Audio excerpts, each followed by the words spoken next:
Alors, il y aura aussi un petit volet technique, parce que pour ceux qui connaissent plus ou moins bien Eckhart, en fait, j'ai le montage que vous avez vu certains l'an dernier, mais la différence, c'est qu'il y a énormément de vues d'Erfurt maintenant, de Colmar, donc il est enrichi, il doit passer de 30 à 120 vues, mais il faut voir techniquement un vidéoprojecteur, etc. Voilà.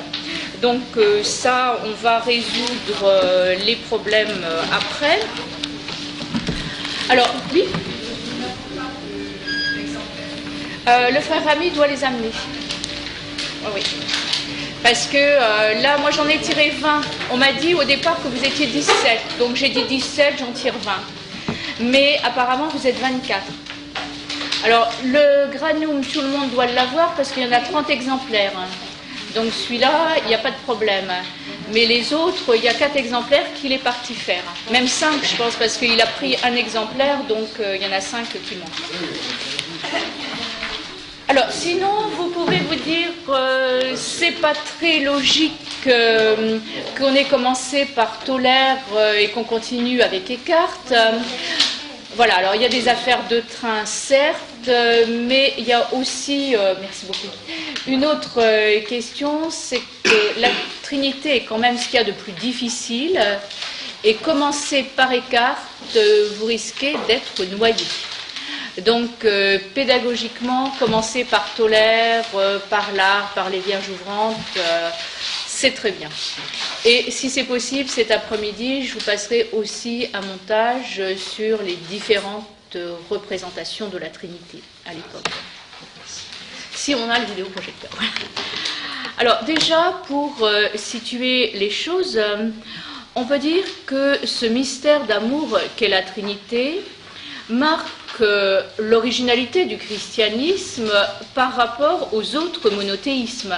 Le christianisme est un monothéisme trinitaire, mais c'est aussi un paradoxe de dire Dieu est un et il est trois. Comment peut-on concevoir cela?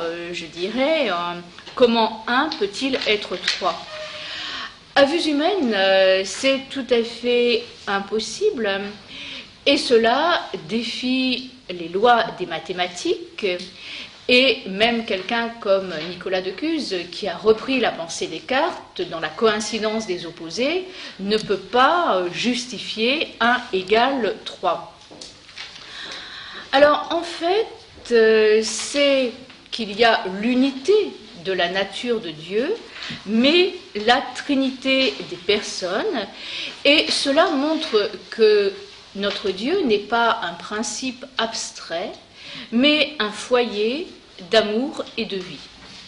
Alors, bien sûr, les mystiques rénants, que ce soit Eckhart, Tolère et Suso, n'ont pas été les premiers à le dire, mais avant eux, les pères se sont attachés à montrer justement que Dieu est un et trois. Et justement, on peut dire que les mystiques rénants ont bénéficié de l'acquis, justement, des pères. C'est-à-dire que dans les premiers siècles, les pères ont réfléchi sur les théophanies trinitaires, les manifestations de la Trinité dans la Bible, et ils ont, à partir de là, développé leur théologie trinitaire. Et les médiévaux ont repris le rapport, et Bernard de Chartres, au XIIe siècle, dit que les médiévaux sont comme des nains sur les épaules des géants. C'est-à-dire, ils voient plus loin, mais parce que les géants ont déjà fait le travail. Alors justement, si on prend Eckhart, il propose une magistrale synthèse trinitaire dans son œuvre. Mais, on pourrait dire, comme saint Thomas, il fait ressortir que tout vient de la Trinité et tout y retourne. Et la prédication Descartes, comme celle de Jean Tolère, va s'articuler autour de la Trinité. Le frère Rémy vous a dit que les sermons de Tolaire partaient de la Trinité et la fête de la Trinité a été instituée après la vie des Descartes, mais pendant la vie de Tolaire. On reprendra cette question. Donc, les sermons des Descartes s'articulent autour de la Trinité et Descartes va en préciser le sens dans les sermons latins 2 et 4. Et justement, les textes que vous avez, ce sont les sermons latins 2 et 4 qui, jusqu'ici, n'étaient pas traduits. Et vous avez là une traduction originale, pour certains d'entre vous, par Jean de Vrindt, que vous avez vu il y a 3-4 ans, je ne sais plus exactement. Et c'est lui qui a réalisé cette traduction. Mais c'est pour l'instant une traduction non encore publiée. Elle va l'être, c'est sous presse, mais c'est encore une traduction qui demande peut-être à être un peu revue, mais vous avez tout à fait le texte accessible, autrement vous ne l'auriez pas. Donc dans ces sermons latins 2 et 4, Descartes essaye de rendre compte de la vie de la Trinité. De la Trinité en elle-même, ce qu'on appelle en théologie la Trinité immanente. Et c'est en raison de son expérience qu'il peut en rendre compte. Alors là, je m'arrêterai un petit moment, c'est-à-dire Descartes est un très bon théologien médiéval, il connaît parfaitement ces gammes théologiques, il connaît parfaitement la théologie trinitaire. Mais problème, c'est que la théologie trinitaire, ça peut être une très belle pièce d'orfèvrerie. On peut voir le rapport entre les personnes, l'unité, les processions, etc. Et en fait, Descartes a ceci d'original, qu'il part d'une expérience trinitaire.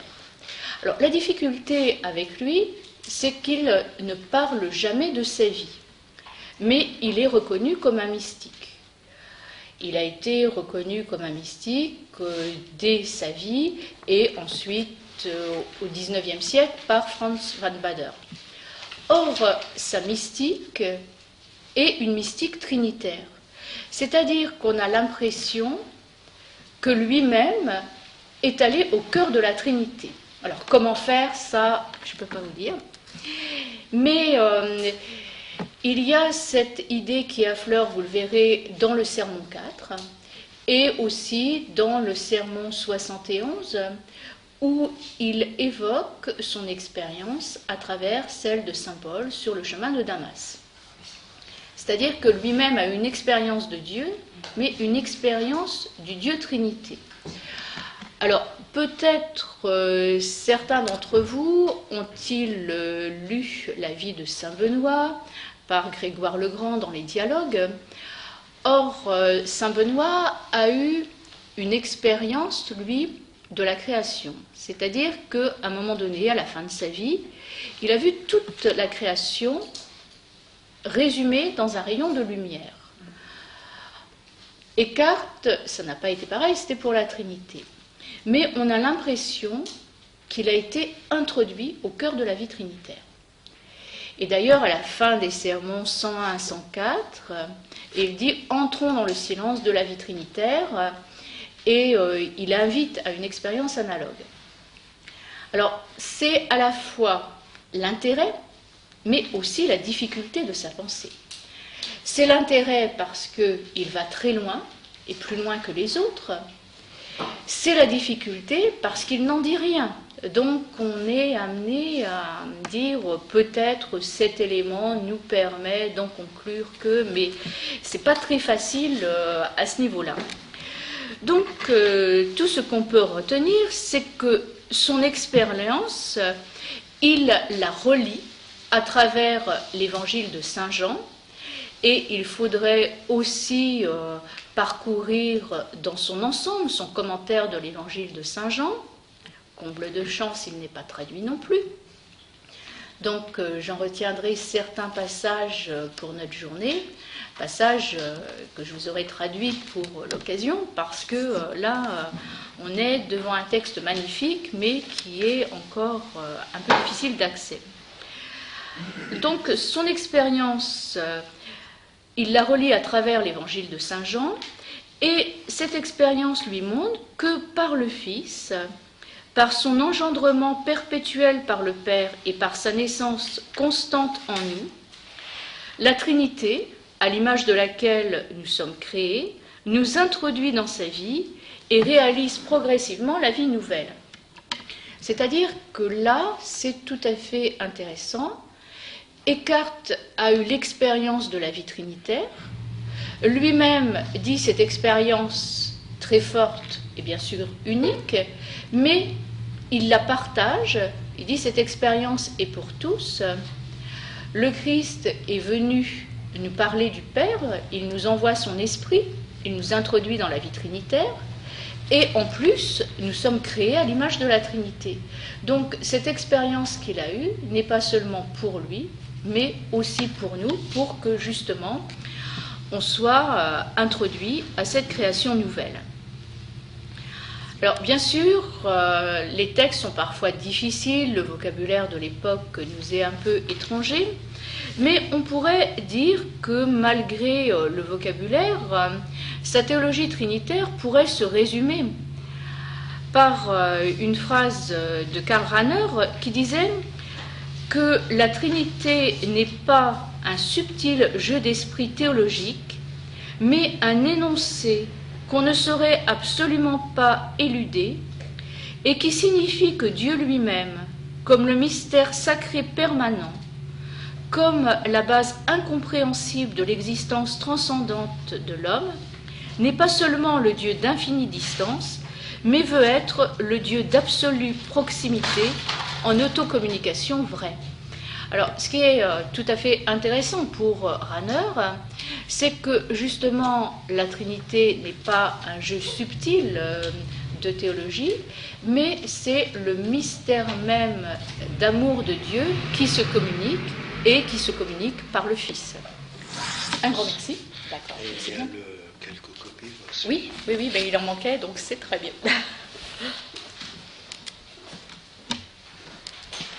Donc là, on peut voir aussi, à partir de la phrase de Rahner, l'actualité du propos Descartes. C'est-à-dire, ce qu'il a écrit au XIVe siècle n'est pas à mettre sur un rayon de bibliothèque, mais c'est quelque chose qui nous touche et qu'on peut relire différemment. Alors, bien sûr, avec Rahner, on a le terme d'autocommunication, c'est-à-dire Dieu qui se donne lui-même. Le terme est difficile, mais la réalité comme telle est tout à fait accessible. Et ce qu'il dit, c'est que justement, le Dieu d'infinie distance veut être le Dieu d'absolue proximité.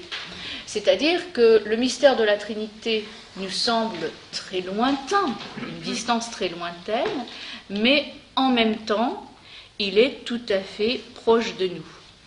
Et c'est justement tout le sens de la filiation divine qui est au cœur de la vie Descartes. Alors, bien sûr, Eckhart est un spéculatif et il envisage les choses de manière spéculative, mais sa dialectique n'est quand même pas la dialectique d'Hegel. C'est beaucoup plus l'expérience de la kénose, du sens de l'incarnation. Dieu se fait homme pour que l'homme participe à la vie de Dieu, comme le disait saint Irénée ou saint Athanase. On comprend alors pourquoi il importe aujourd'hui de retrouver le mystère trinitaire comme mystère central de l'expérience chrétienne, parce qu'il y a eu tout un oubli de la Trinité. Or, la Trinité, c'est véritablement le mystère central de l'expérience chrétienne, et de montrer à quel point la Trinité illumine et transfigure le monde à travers la communion de l'Église. Et il en va de la dynamique même de la vie et de la relation à Dieu. Alors, bien sûr, on est plus familier avec le Christ, souvent, mais le Christ nous amène vers le Père, et c'est son esprit qui nous amène vers lui. Donc, il y a les trois qui, justement, agissent en même temps. Alors, le frère Rémy vous a parlé de Jean Tolaire. On pourrait aussi parler d'un troisième parmi les mystiques rénants, Henri Suzeau.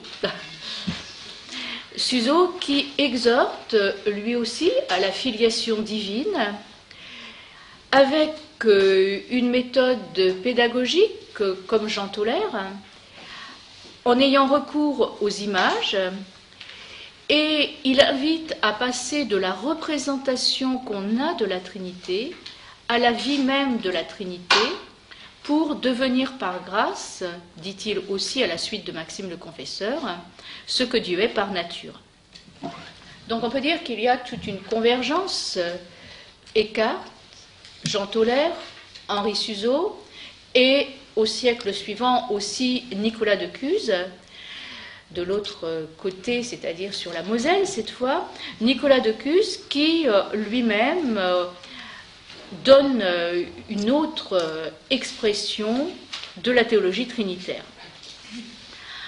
Alors, ce qu'on peut dire, c'est que leurs écrits, aussi bien Eckhart, Tolaire, Suzeau que Nicolas de Cuse, sont tout à fait importants par eux-mêmes, parce qu'il y a une investigation trinitaire très grande, mais en même temps, leur dynamique est essentielle pour nous et nous permet de redécouvrir le mystère trinitaire. C'est-à-dire qu'en quelque sorte, toute l'existence chrétienne est envahie par le mystère trinitaire, non seulement sur le plan de l'expérience personnelle, mais aussi sur celui de la vie ecclésiale et sociale.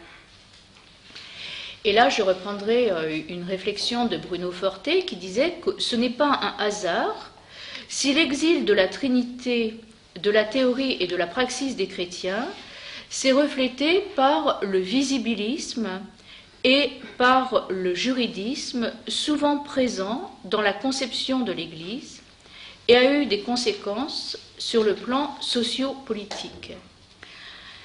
C'est-à-dire que c'est vrai que s'il n'y a plus cette dynamique souple trinitaire, ça va être surtout l'institution, le visibilisme ou le juridisme qui vont prendre la place.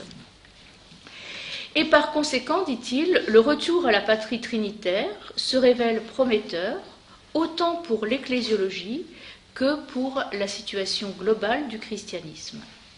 Ce retour est peut-être le défi le plus brûlant lancé à l'Église et à la théologie. Et ce défi, au XIVe et au XVe siècle, les mystiques rénants et Nicolas de Cuse l'ont justement relevé. Et vous en avez déjà eu une idée. Alors, est-ce qu'il y a des questions de manière générale ou pas ?